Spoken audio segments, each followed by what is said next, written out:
tuned in to the Community Cats Podcast. Ready? Let's go.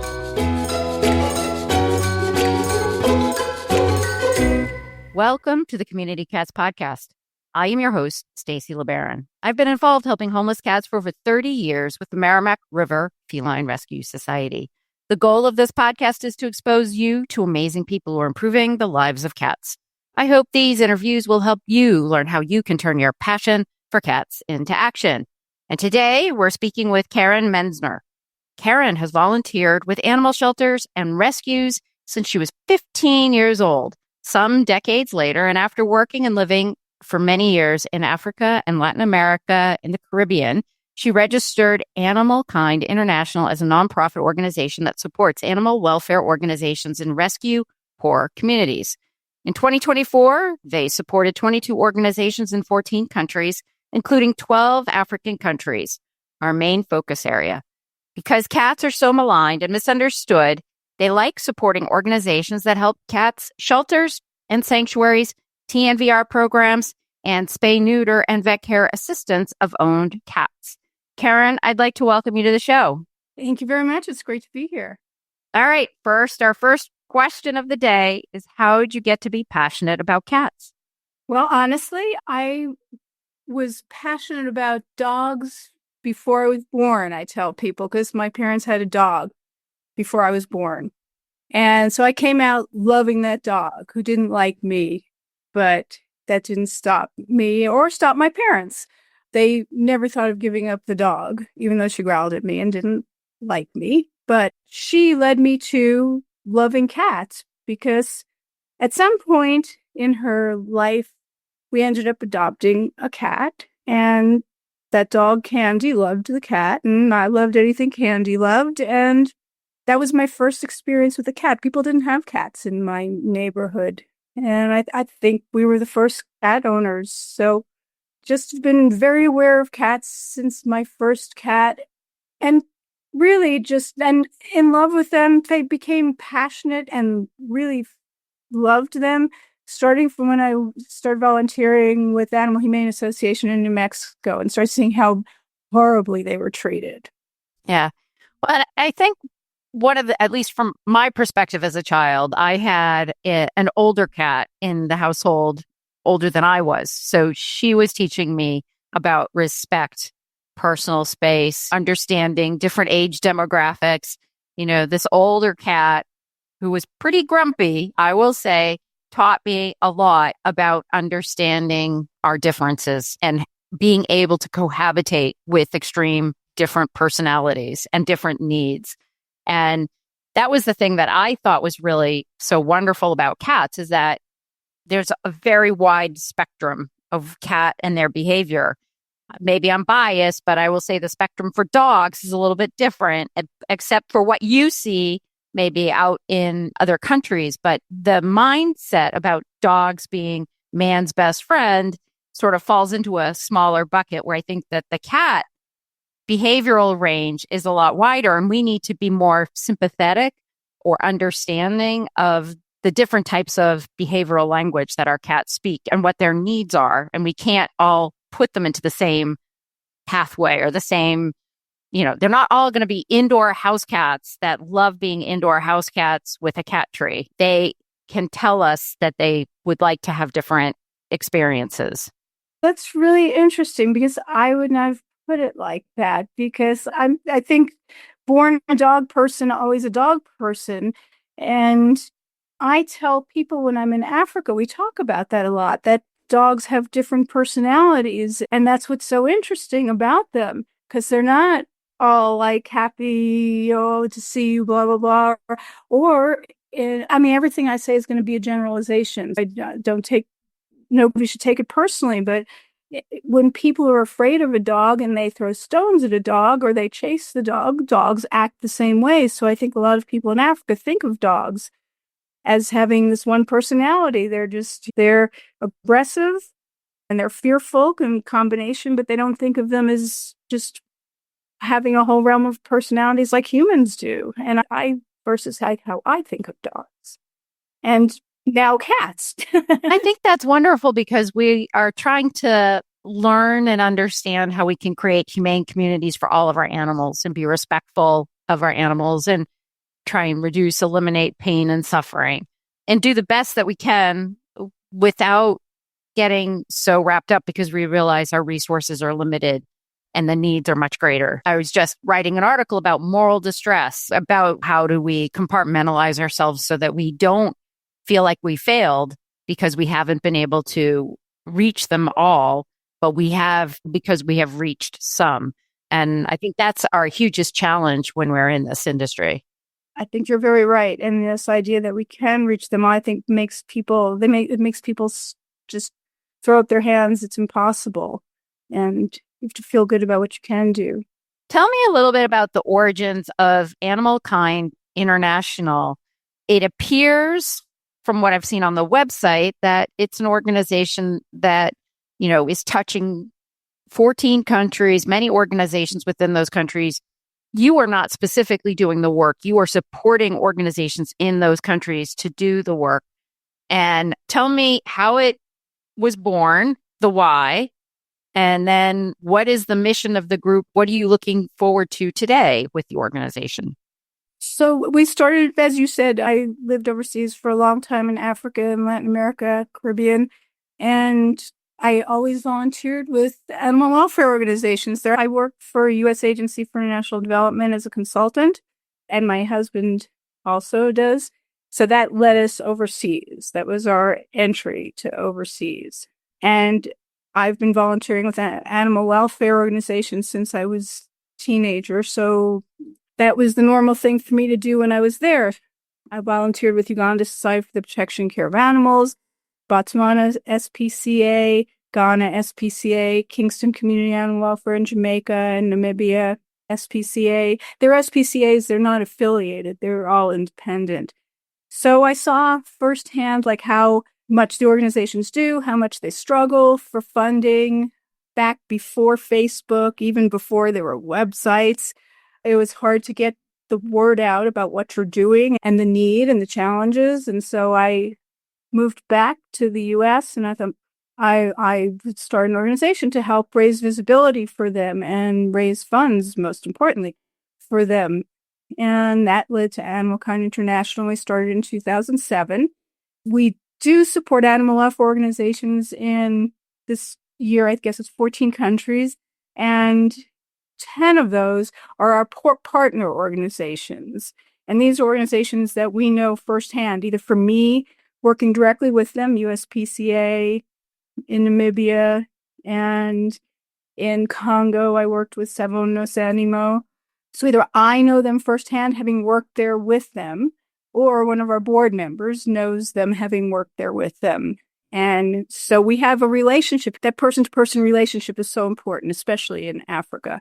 And so not only do we understand their challenges and what they do and their needs, we also can get all the good information that they need to get out to people who fund them. Fund only local organizations. They're Africa-based, or in our two outside of Africa, they're Honduras-based and Jamaica-based. They're not organizations in the U.S. who help in Africa, for example. So these are all people who know the situation there, live in the communities there, know how to deal with the local situation. And we chose our partner organizations mainly because we know them. They've all been our partners for a long time, except for the last couple. We just added those in the last couple of years. We also have an Africa-based animal welfare organization grant program every year since 2018. We open up for proposals. We funded 8 to 9 grants. Up until this year, we funded 10 grants. And those are all in Africa-based organizations. We always make sure that there's some focus on cats in those because, as we said, cats are so maligned. So we funded Nairobi Feline Sanctuary for the 3rd time this year. We funded Boo Boo's Animal Haven in Namibia. It's a sanctuary for cats. This year, we're also funding Tanzania Small Animal Veterinary Organization for Trap, Neuter, Vaccinate, Return. This is the 2nd year they're doing that. So we have, those are 10 grants, and then we have 10 organizations that are our partners. So we're funding 20 organizations this year. our partner organizations get money all the time from us as long as they fulfill the requirements that they're supposed to fulfill. As a founder of this organization, when you're looking at your goals and your objectives, was it to just be a conduit to these organizations that you knew and to be able to leverage increased support for them? Or is it to sort of change the lives of animals in Uganda? I guess it's all of that. I mean, and it changed the lives of animals writ small. It's just one by one. We're thrilled. Each story thrills us that we can have some input in. But yeah, it's about funding, raising visibility, but it's also about it's moral support. Like some of these organizations like Congo, this is in Bukavu in Eastern Congo. To us, it seems fairly isolated. I mean, if you live in Bukavu, it's not isolated. But where is Patern, the founder and director, going to get money from? There's nobody who could donate in Congo to his animal shelter. Nobody interested in donating to the animal shelter. He does get local support. They help him build and repair kennels. They send their children there. So it's supported locally, but certainly not with funding. And it takes $100,000 a year to support the animal shelter and all their programs and spay neuter and lots of vet care, rescue. So we provide the funding, but we also provide moral support, technical advice. That's more available online now than it was when we started, but still, sometimes there's just too much. So we'll advise on doing adoption applications and interviewing applicants who want to adopt. There was no such thing like that in Congo, of course. Even in Uganda, we just helped with their adoption application and how they would interview people who want to adopt an animal. So we give technical support too. And I think sometimes the moral support is just as important, almost as important as the financial support. Oh, I'd agree with you 100%. We, for many years here at the Community Cats podcast, we had the Community Cats Grants Program, which is now being administered by United Spay Alliance. And so we have 2 cohorts a year with about 30 to 40 different organizations getting a matching grant. So they have to do a fundraising project for 3 months and they have to raise to X dollars, and then we will match up to $2,000 of the funds raised. So most groups usually make it to the $2,000. Some will go and get $15,000 out of their event, and they never thought that they could raise that kind of money for an event. And so it's trying that the group themselves, they cross-pollinate each other, they cross-support. All the funds don't get released until everybody has their reports in and their paperwork in. So it's a team effort that we work on. And it's really trying to help develop these community connections that then will move on beyond our cycle. They will have friends and buddies that they can reach out to themselves, and it will last beyond the period of the grant. And people have loved it more for the support than they have for the actual money.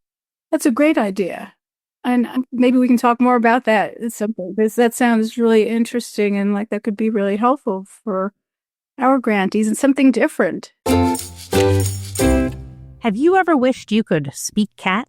We can't promise fluency, but we can help you understand feline behavior like never before. Join us for Online Behavior Day on April 12th from 10 a.m. to 5 p.m. Eastern Time, where top experts will share tips on tackling common challenges like vet visits, enrichment, taming feline fury, and achieving multi-cat harmony. It's fun, informative, and just $25 for access to the live session, recordings, and exclusive resources. Don't miss it. Sign up now at communitycatspodcast.com/speakcat. That's communitycatspodcast.com/speakcat. Are you getting your message across to your entire community? Do they know what programs you offer and what they can do to help? Learn more about how to effectively market your organization, or just sharpen your skills with a free self-paced marketing course, The Fundamentals of Marketing on Maddie's University. The course is designed to provide a basic understanding of marketing and provide you with templates and tools to elevate and improve your organization's brand, voice, and audience, and have fun while doing it. You'll receive a strategic marketing plan template to download free. Go to university.maddiesfund.org and search marketing to enroll now. Are you a proud cat parent looking for the perfect, affordable healthcare for your kitty? Well, look no further than the Community Cat Clinic, conveniently located in Woodstock, Georgia, just north of Atlanta and not too far from the Tennessee and South Carolina borders. The health and happiness of all cats are the top priorities at this feline-only hospital. From preventative care, spay, neuter, and vaccines, to specialized and innovative treatments like full-mouth dental, ultrasound, radio, iodine therapy, emergency blockage cases, they've got your cat's well-being covered. For the TNR community and local shelters, they offer easy-to-access, low-cost spay-neuter services and volume appointments. So if you want to do a large TNR project, this is the clinic you want to go to. It's worth the extra trip. Appointments are available most days. Check out the Community Cat Clinic online at communitycatclinic.com or visit them in person at the Walmart Shopping Center at the Shops of Trickham on Highway 92 at Trickham Road in Woodstock, Georgia. More per, less price. So tell me, what is life like for community cats in the communities that you, in the countries that you help support? In general, I think it's pretty bad. We certainly can say that we've seen changes, positive changes for dogs. And I link cats to dogs more than dogs to cats because dogs are in the leading force, I guess, in rescue. I'm sorry for cat lovers, but I think the love of dogs often brings people to loving cats. Not always, but it helps.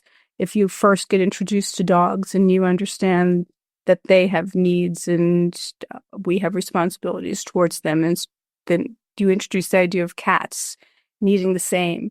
So, but I think we've seen lots of positive change for dogs. I don't think we've seen that for cats. And I say this so always you're going to find people in every country who love cats. And always you're going to find people who despise cats. And I think what we see in Africa, again, generalization, but I just confirmed with almost everybody I spoke to in Congo and Uganda, people have cats for rodent control, if they have cats. That's the only reason that most people have them. Often they don't think that cats need to be fed or given water, that they should take care of themselves by hunting.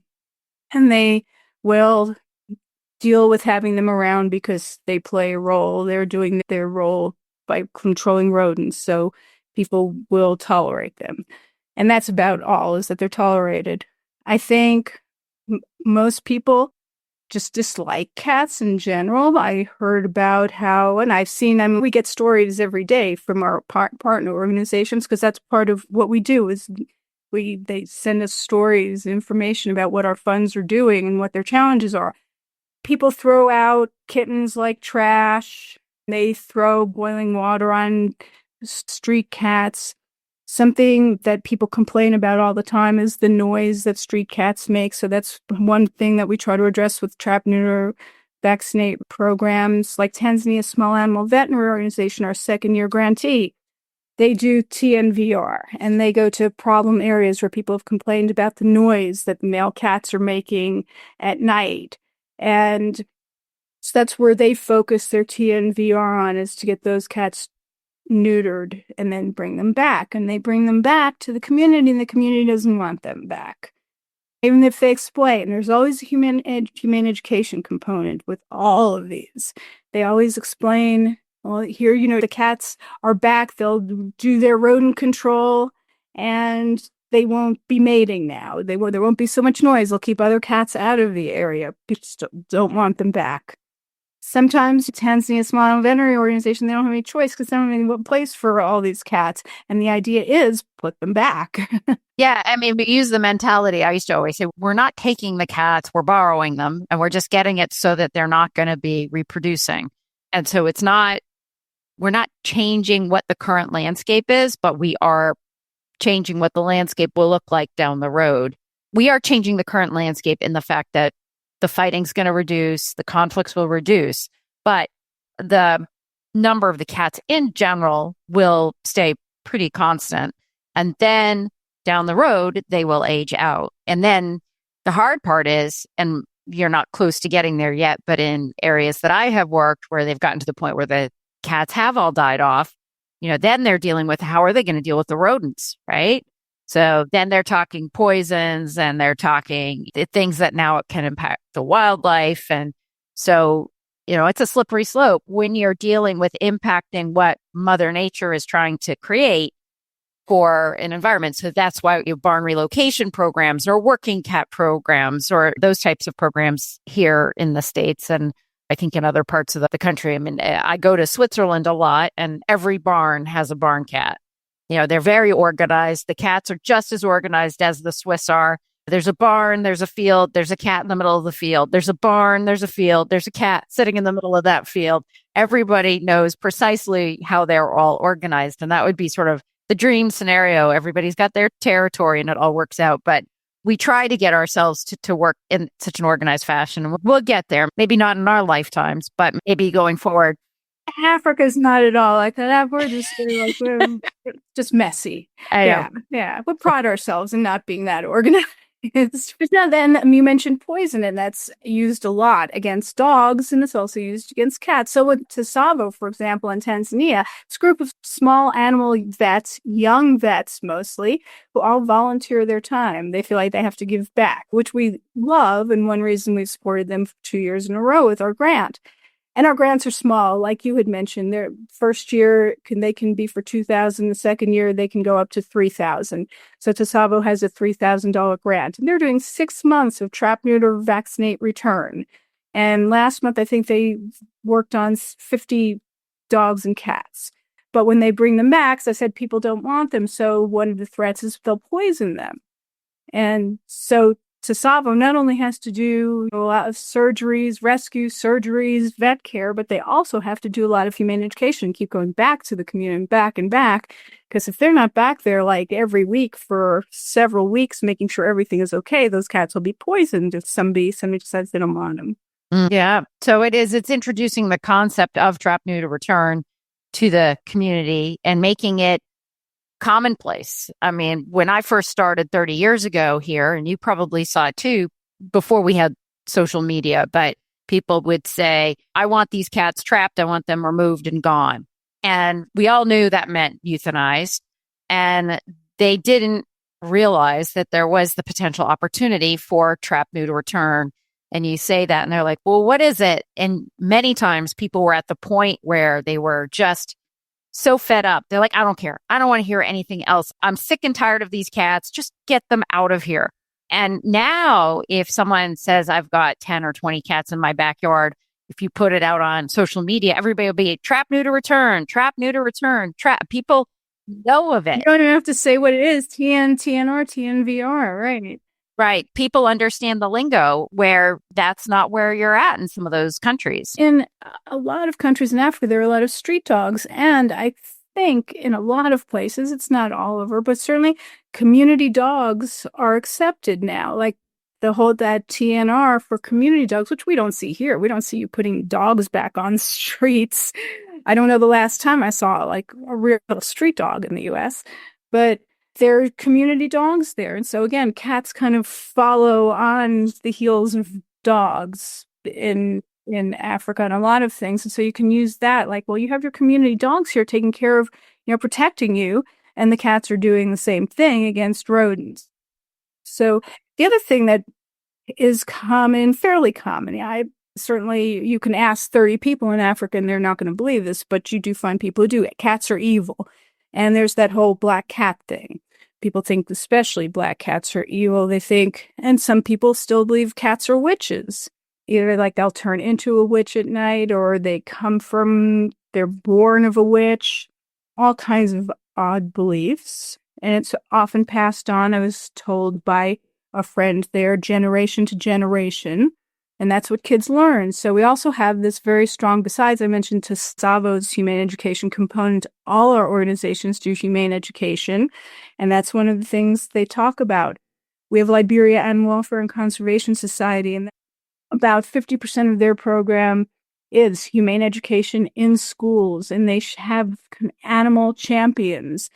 And they take pictures of them and their dogs or cats and talk about how they started out learning from their parents to be afraid of animals, not to touch them.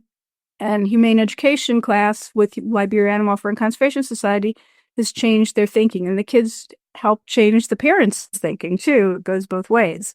Do you believe in the countries that you serve that, say, a magical switch just went right off and everybody wanted to get their cats spayed or neutered? Is there enough veterinary capacity in those countries to be able to get those cats sterilized? That's an interesting question, because when we moved to Uganda in 1997, there were the vet students mostly were interested in livestock, and very few were interested in dogs and cats. And I just asked a vet in Uganda who was working at Uganda's site for the Protection and Care of Animals shelter for 4 weeks for his practical experience. And he said at vet school, they don't get exposed to cats very much. So I think cats are a little difficult, but there are more and more students interested in dogs and cats and small animal work than there were 20 years ago. So many more. I would say most now are interested in small animal work versus livestock or wildlife. A lot are interested in wildlife. And not all places, but in some places, vet school still it's not quite as rigorous as here. So you find people coming out of vet school. I know in Uganda, it's 5 years for bachelor's in veterinary medicine, and then you're out and you can practice. And so they don't have the experience, the hands-on experience, but there are plenty of people to give it to them.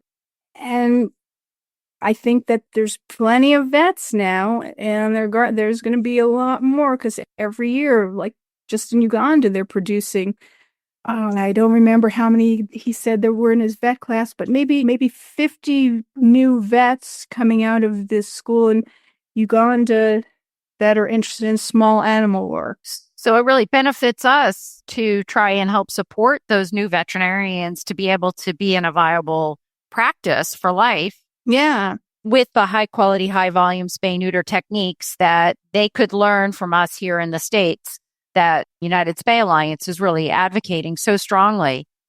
We do. When we do, we really promote like good vet care. I have been there and seen when we do mobile clinics, they just set up a tent and they just do this anywhere. It's not something that's an issue. I've had American vets get upset about how spay-neuter is done there because it's not under sterile conditions, and they don't even know how to do work within that setting, like the village setting, just like basically on a curb. Right. But also American and European vets have a role to play too in helping train them in high volume spay-neuter techniques of humane capture. But people there do know that. We're getting Kenya SPCA to come to South Sudan to do a whole big spay-neuter campaign there because Kenya SPCA has great experience. Mm-hmm. Some vets do. Tasavo, Tanzania Small Animal Veterinary Organization, there's a guy who went to, I think, Scotland to learn about humane handling. So it's the high volume spay-neuter, and it's also the humane handling, humane capture issues.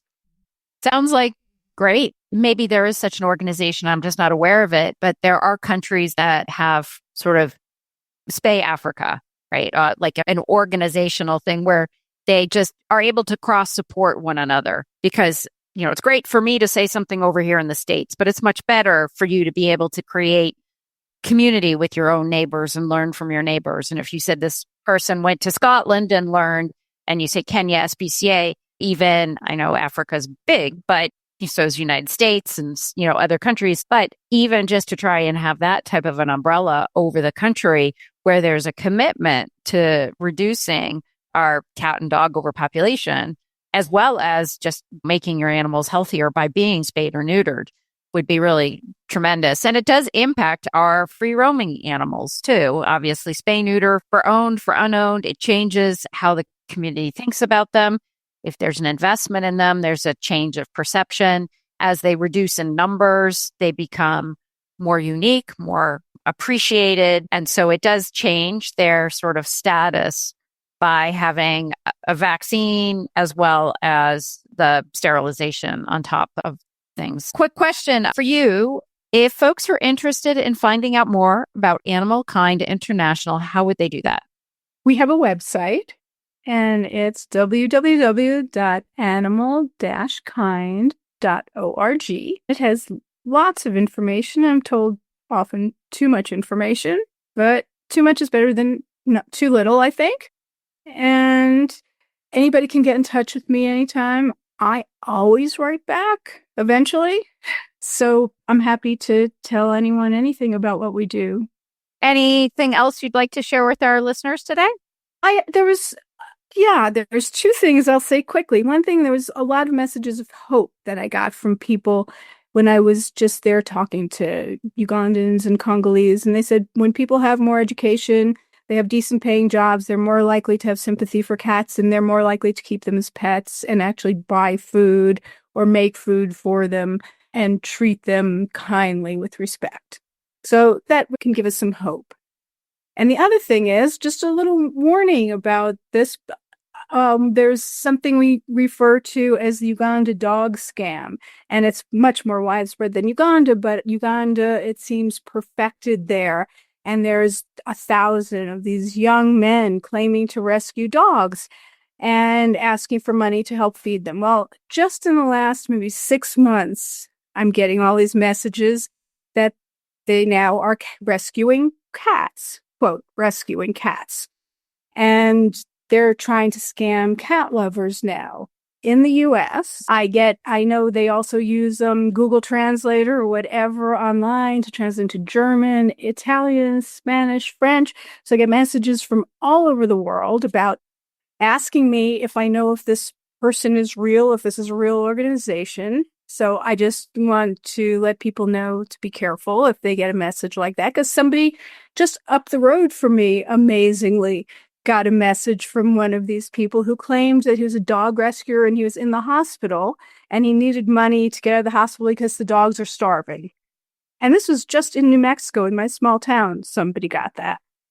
So Wow. It's all over. Wow. Well, Karen, thank you for sharing that. And everybody, please do be very careful about who you donate to, who you get involved with. Just be very careful. Karen, I want to thank you so much for agreeing to be a guest on my show. And I hope we'll have you on again in the future. Well, thank you very much. That was fun and gave me a lot to think about. Thank you, Stacy. That's it for this week. Please head over to Apple Podcasts and leave a review. We love to hear what you think, and a 5-star review really helps others find the show. You can also join the conversation with listeners, cat caretakers, and me on Facebook and Instagram. And don't forget to hit follow or subscribe on Spotify, Apple Podcasts, Google Podcasts, YouTube, Stitcher, or wherever you listen to podcasts so you don't miss a single show. Thanks for listening, and thank you for everything that you do to help create a safe and healthy world for cats.